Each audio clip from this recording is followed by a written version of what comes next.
ನವಭಾವ ನವರೂಪ ನವಶಕ್ತಿಯ ಆರಾಧನೆಯ ಇದು ನವರಾತ್ರಿ ವೈಭವ.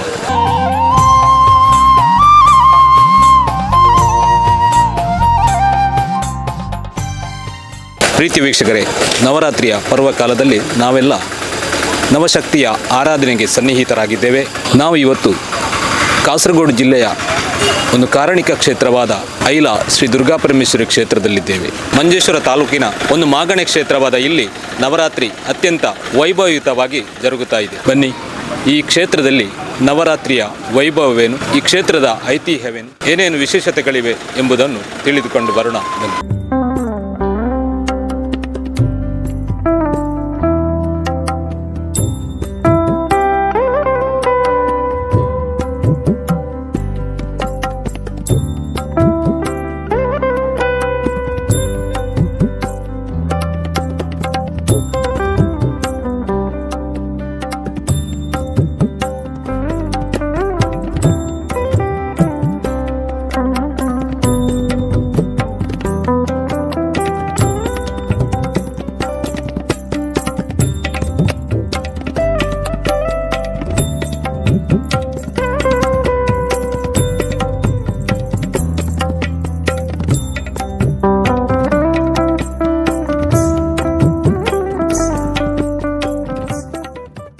ಐಲ ಶ್ರೀ ದುರ್ಗಾಪರಮೇಶ್ವರಿ ದೇವಸ್ಥಾನ ಇದೊಂದು 18 ಗ್ರಾಮವನ್ನು ಒಳಗೊಂಡಂಥ 3 ಪಂಚಾಯತಿಗೊಳಪಟ್ಟಂಥ ಒಂದು ಮಾಗಣೆ ಕ್ಷೇತ್ರ.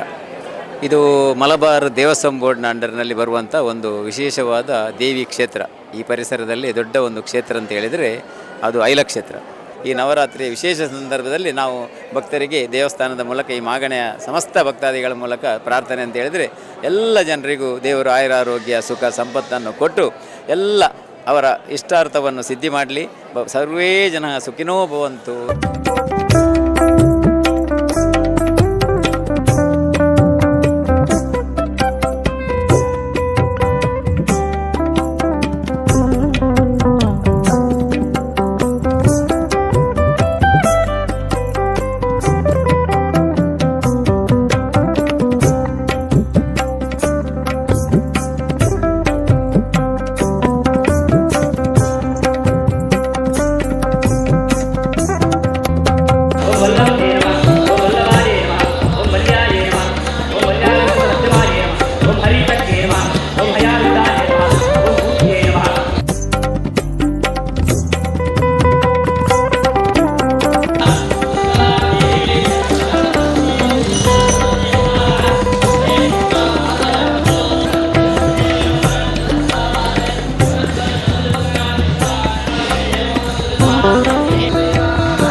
अतना सतना संतजीवंत शरदां शतं संसृष्टं धनमवयं समाकृतमस्मभ्यं दत्तामरणश्रमन्य पट्टसोत्राढ्ये प्रभामण्डलमण्डितैः दीपे राजदीपे प्रणवाद्येष्ठनामभिः श्रीचण्डिका दुर्गा परमेश्वरी नमः वेदोत्तकर्पूरमण्डल नीराजनं समर्पयामि मधुर्मण्डे नवम् अक्षत्रं परशोकदेशपरिशं पद्मं फलं पुण्डिका दण्डं शक्तिवशं धर्मधरजं खण्डां स्वराभाजनं शूलं आशसुदर्शने तददेव हस्ते प्रभां ಎಲ್ಲ ಅಭೀಷ್ಟಗಳನ್ನು ದೇವರು ಅನುಗ್ರಹಿಸಿ ಮೇಲ್ಕಾಲದಲ್ಲಿ ವಿಶೇಷವಾಗಿ ಸಂತೋಷದಿಂದ ತಾಯಿಯನ್ನು ಭಜಿಸುವಂತ ಯೋಗ ಭಾಗ್ಯವನ್ನ ದೇವರು ಅನಂತವಾಗಿ ಅನುಗ್ರಹ ಮಾಡಿಕೊಡಬೇಕು.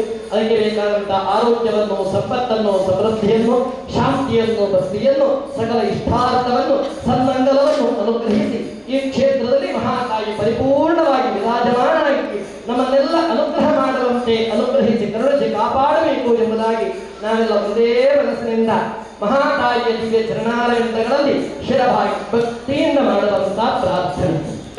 जय विष्णु प्रजे देवे जयदुष्टविमलहिणे जय रत्न प्रदीप्ताभे जगहेम विभासिने जय सिद्धेश्वरी राजे ज्ञानगम्ये जयेन्द्रये. ಶ್ರೀ ಕ್ಷೇತ್ರಡೆ ಬಾರಿ ಗೌಜಿಡು ನಡಪುನಂಚಿನ ನವರಾತ್ರಿ ಮಹೋತ್ಸವ ಈ ಒರ್ಮ ದಿನೊಟ್ಲ ಭಾರಿ ಮಲ್ಲ ಸಂಖ್ಯೆಡೆ ಇಡೀ ಭಕ್ತಿರು ಬರೋದಿಲ್ಲ ಇನ್ನು ಭಾರಿ ವಿಶೇಷ ಇನಿ ಶುಕ್ರವಾರ ಚಂಡಿಕಾ ಯಾಗ ನಡತೊಂದುಂಡು ಮೂಲೋ ನಮ್ಮ ನಿರೀಕ್ಷೆರ್ದಲ ಮೀರ್ದ ಭಕ್ತಾದಿಲಿ ಇನಿ ಸೇರ್ದಿರ್ ಬಂಡ ಖಂಡಿತವಾದಲ ಮುಲ್ಪ ದುರ್ಗಾ ಪರಮೇಶ್ವರನ ಆ ಒಂಜಿ ಕಾರಣಿಕನೇ ಕಾರಣ ಆದುಂಡು ನವರಾತ್ರಿದ ಸಮಯಡು ಬೊಕಲ ಒಂಜಿ ಪನೋಡು ದಾಂಡ ಆ ನವರಾತ್ರಿದ ಒರಂಬ ಬಣ್ಣದ ಸೀರೆಯನ್ನು ತುತ್ತೊಂದು ಅವೇ ಒಂಜಿ ಸಂಖ್ಯೆಡು ಭಕ್ತರು ಬರೋದಿಲ್ಲೇರು ಭಾರಿ ಖುಷಿ ಒಂದುಂಡು ಅಪ್ಪೆಲ್ಲೇನ ಬೊಕೊಂಜಿ ಈ ಸರ್ತಿದ ಕರಿಸರ್ತಿದ ಬೊಕ್ಕನೆ ವಿಶೇಷ ದಯಪಣ್ಣ ಮಾಗಣೆ ಪದ್ನೆನ್ಮ ಮಾಗಣೆ ಅಂಜನೆ ಒಂಜೊಂಜಿ ದಿನ ಒಂಜಾತ ಗ್ರಾಮಲೆಗೆ ಈ ಸೇವೆಲೇನು ಪಟ್ಟದೇರು ಅಂಜನೆ ಒಂಜೊಂಜಿ ಗ್ರಾಮದಕ್ಕಲು ಬತ್ತದ ಮುಲ್ಪ ಸೇವೆಲೇನು ಬರೋ ಕೊರೊಂದುಲ್ಲೇರು ಇಟ್ಲ ಭಾರಿ ಮನಪೂರ್ವಕವಾದ ಕಾಯ ವಾಚ ಮನಸ್ಸ ಮಾತಿರ್ಲಕ್ಲಿನ ತೊಡಗಿಸೋಂದುಲ್ಲ ಇನ್ನ ಭಾರಿ ಒಂಜಿ ಖುಷಿತ ವಿಚಾರ.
ಐಲಾಶ್ರೀ ದುರ್ಗಾ ಪರಮೇಶ್ವರಿ ಕ್ಷೇತ್ರ ಅಂತ ಹೇಳಿದರೆ 18 ಗ್ರಾಮ ಮಾಗಣೆಯ ಕ್ಷೇತ್ರ. ಇಲ್ಲಿಯ ನವರಾತ್ರಿ ಅಂತ ಹೇಳಿದರೂ ಕೂಡ ಅದಷ್ಟು ಪ್ರಸಿದ್ಧವಾಗಿರ್ತಕ್ಕಂಥದ್ದು. ಆದರೆ ಈಗೊಂದು 3 ವರ್ಷದಿಂದ ಅದನ್ನೀಗ ಹೊಸ ರೂಪದಲ್ಲಿ ನಾವೊಂದು ತರ್ತಾ ಇದ್ದೇವೆ. ಅಂದರೆ ನವರಾತ್ರಿ ಎಲ್ಲ ಮನೆ ಮನೆಗೆ ಮುಟ್ಟಬೇಕು, ಎಲ್ಲರೂ ಕೂಡ ಈ ಮಾಗಣೆ ದೇವಸ್ಥಾನಕ್ಕೆ ಬರಬೇಕು ಅಂತೇಳಿ ಉದ್ದೇಶವನ್ನು ಇಟ್ಟುಕೊಂಡು ನವರಾತ್ರಿ ಮೊದಲಿಂದಲೇ ಎಲ್ಲ ದಿವಸ ಒಂದೊಂದು ಗ್ರಾಮದವರ 3-4 ಭಜನೆಯಾಗಿ, ಅಂದರೆ ಎಲ್ಲ ಗ್ರಾಮದವರು ಬರಬೇಕು, ಭಜನೆ ಸೀಮಿತ ಮಾಡಬೇಕು. ಅದೇ ರೀತಿಯಲ್ಲಿ ಮತ್ತೊಂದು ವಿಶೇಷತೆ ಅಂತ ಹೇಳಿದರೆ ಈ ಇಷ್ಟು ದಿವಸ 9ರಿಂದ 10 ದಿವಸದ ಈ ನವರಾತ್ರಿಗೆ ಒಂದೊಂದು ಗ್ರಾಮದಿಂದ ಹೊರೆಕಾಣಿಕೆ ರೂಪದಲ್ಲಿ ಸಾಮಗ್ರಿ ಬರಬೇಕು. ಆ ಹೊರೆಕಾಣಿಕೆಯ ಮುಖಾಂತರ ಆ ಹೊರೆಕಾಣಿಕೆ ತಂದವರು ಆ ಒಂದು ದಿವಸ ಇಲ್ಲಿ ಸೇವೆ ಮಾಡಬೇಕು, ಬಡಿಸುವ ಕಾರ್ಯಕ್ರಮ ಆಗಿರ್ಬೋದು, ತರಕಾರಿ ಹಚ್ಚುವ ಕಾರ್ಯಕ್ರಮ ಇದೆಲ್ಲ ಮಾಡಬೇಕು. ಅಂದರೆ ಅದರ ಅರ್ಥ ಅಂತ ಹೇಳಿದರೆ ದೇವಸ್ಥಾನಕ್ಕೆ ಮತ್ತು ಅವರಿಗೆ ಅಭಿನವ ಸಂಬಂಧ ಬೇಕು ಅಂತ ಹೇಳೋ ಉದ್ದೇಶವನ್ನು ಇಟ್ಟುಕೊಂಡು ಈ ರೀತಿಯ ಕಾರ್ಯಕ್ರಮವನ್ನು ನಡೀತಾ ಉಂಟು. ಅದೇ ರೀತಿಯಲ್ಲಿ ಡೈಲಿ ಸರ್ವಮಂಗಳ ಪಾರಾಯಣದ ಸ್ತುತಿ ನಡೀತಾ ಉಂಟು. ನಾಳ್ದು ಅದೇ ರೀತಿ ಆ ಸರ್ವಮಂಗಲ ಆ ಒಂದು ಸ್ತುತಿಯನ್ನು ಇಡೀ ಈ ಒಂದು ಅಂಗಣದಲ್ಲಿ ಎಲ್ಲರೂ ಸೇರಿಕೊಂಡು ಅದನ್ನು ಹೇಳಲಿಕ್ಕಿದ್ದೇವೆ. ಅಂದರೆ ಅದರಲ್ಲಿ ಕೂಡ ದೇವಿಯ ಸ್ತುತಿಯ ಉದ್ದೇಶವನ್ನು ಇಟ್ಟುಕೊಂಡು ಈಗದ ಮಕ್ಕಳಿಗೆ ಏನು ನವರಾತ್ರಿ, ಏನು ಸಂಪ್ರದಾಯ, ಏನು ಆಚರಣೆ ಅಂತ ಹೇಳಿದ್ರೆ ಯಾರಿಗೂ ಕೂಡ ಗೊತ್ತಿಲ್ಲ. ಅದೇ ರೀತಿಯಲ್ಲಿ 22ನೇ ತಾರೀಕಿಗೆ ಶುರುವಾದಂತಹ ಈ ಒಂದು ನವರಾತ್ರಿ 2ನೇ ತಾರೀಕಿನ ನಡೀಲಿಕ್ಕಿದೆ. ನಾಡ್ದು ಆಯುಧ ಪೂಜೆ ಕೂಡ ಅದೇ ರೀತಿ ತುಂಬ ವಾಹನಗಳಲ್ಲಿ ಬರ್ತದೆ, ಆಯುಧ ಪೂಜೆ ನಡೀಲಿಕ್ಕಿದೆ. ಮತ್ತೊಂದು ಈ ಸಲ ಮಾಡಿದ್ದು ಸಾಂಸ್ಕೃತಿಕ ಕಾರ್ಯಕ್ರಮಗಳು. ಯಾವಾಗಲೂ ನಮಗೆ ಸಾಂಸ್ಕೃತಿಕ ಕಾರ್ಯಕ್ರಮ ಜಾಸ್ತಿ ಒತ್ತು ಕೊಡಲಿಕ್ಕೆ ಆಗಲಿಲ್ಲ. ಆದರೆ ಈ ಸಲ ಸಾಂಸ್ಕೃತಿಕ ಕಾರ್ಯಕ್ರಮವನ್ನು ಉದ್ದೇಶವನ್ನು ಇಟ್ಟುಕೊಂಡು ಎಲ್ಲ ಗ್ರಾಮದವರು ಬಂದು ಒಂದೊಂದು ದಿವಸ ಎರಡೆರಡು ಗ್ರಾಮದವರಾಗಿ ಬಂದು ಸಾಂಸ್ಕೃತಿಕ ಕಾರ್ಯಕ್ರಮಗಳನ್ನು ನಾವಿಲ್ಲಿ ಕೊಡ್ತಾ ಇದ್ದೇವೆ. ಅದಕ್ಕೆ ಬೇಕಾಗಿ ಹೊರಗೆ ದೊಡ್ಡ ಒಂದು ವೇದಿಕೆಯನ್ನು ಮಾಡಿದೆ. ಎಲ್ಲ ಊರ ಎಲ್ಲ ಜನಗಳು ಕೂಡ ಅದಕ್ಕೆ ಬರ್ತಾರೆ, ನಮಗೆಲ್ಲ ರೀತಿಯಲ್ಲಿ ಸಹಕರಿಸ್ತಾ ಇದ್ದಾರೆ.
ಇವತ್ತಿನ ದಿನ ಸಾಧಾರಣ ನಾವು 2,000 ಜನರ ವ್ಯವಸ್ಥೆ ಮಾಡಿದೆವು. ಆದರೆ 2,500ದಿಂದ 3,000 ಹತ್ತಿರ ಜನ ಇವತ್ತು ಬಂದಿದ್ದಾರೆ. ಇಲ್ಲಿ ಅನ್ನದಾನ ಸೇವೆ ಕೂಡ ಒಳ್ಳೆ ರೀತಿಯಲ್ಲಿ ಯಾವ ತೊಂದರೆಗಳಿಲ್ಲದೆ ನಡೀತಾ ಉಂಟು. ಅನ್ನದಾನ ವ್ಯವಸ್ಥೆ ಅಂತ ಹೇಳಿದರೆ ಈಗ ಎಲ್ಲ ದಿವಸವೂ ಒಂದೊಂದು ಗ್ರಾಮದಿಂದ ಹೊರೆಕಾಣಿಕೆ ಬರ್ತಾ ಉಂಟು ಇಲ್ಲಿಗೆ. ಆ ಹೊರೆಕಾಣಿಕೆಯ ಮುಖಾಂತರ ಹೊರೆಕಾಣಿಕೆ ತಂದವರು ಇಲ್ಲಿ ಆ ದಿವಸ ಇಲ್ಲಿ ಸೇವೆ ಮಾಡಬೇಕು. ಒಂದು ದಿವಸ ರಾತ್ರಿ ಅದನ್ನು ತರಕಾರಿ ಹಚ್ಚುವ ಕೆಲಸ ಬಾಕಿ ವ್ಯವಸ್ಥೆ ಮಾಡಬೇಕು. ನಂತರ ಅವರೇ ಬಡಿಸಬೇಕು ಇವತ್ತು. ಅಂದರೆ ಅವರಿಗೆ ಬಡಿಸುವ ಒಂದು ವ್ಯವಸ್ಥೆಯನ್ನು ಕೊಟ್ಟಿದೆ. ಅವರು ಬಡಿಸಿ ಮಧ್ಯಾಹ್ನ ಅವರ ಎಲ್ಲ ಕಾರ್ಯಗಳು ಮಾಡ್ತಾರೆ. ಆದರೆ ಮ್ಯಾಕ್ಸಿಮಮ್ ಎಲ್ಲ ಬರೋದು ಹೊರೆಕಾಣಿಕೆ ಮುಖಾಂತರ ಇಲ್ಲಿಗೆ ಅನ್ನದಾನ. ಅಂದರೆ ದಿವಸ ಜನ ಜಾಸ್ತಿ ಬರ್ತಾ ಇದ್ದಾರೆ. ನಾರ್ಮಲ್ ಆಗಿ ಎಲ್ಲ ದಿವಸದಲ್ಲಿ ಕೂಡ ಮಧ್ಯಾಹ್ನ 500ರಿಂದ 600 ಜನ ನವರಾತ್ರಿಗೆ ನಾವಿಲ್ಲಿ ಊಟ ಅನ್ನದಾನದ ವ್ಯವಸ್ಥೆ ಮಾಡ್ತಾ ಇದ್ದೇವೆ ಇಲ್ಲಿ.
ವೀಕ್ಷಕರೇ, ಇವಿಷ್ಟು ಐಲ ಕ್ಷೇತ್ರದ ನವರಾತ್ರಿ ವೈಭವದ ವಿಶೇಷತೆಗಳು. ಮುಂದೆ ಇನ್ನೊಂದು ಕ್ಷೇತ್ರದ ನವರಾತ್ರಿ ವೈಭವದೊಂದಿಗೆ ಮುಂದೆ ಬರ್ತಾ ಇದ್ದೇವೆ. ಅಲ್ಲಿವರೆಗೆ ನಮಸ್ಕಾರ.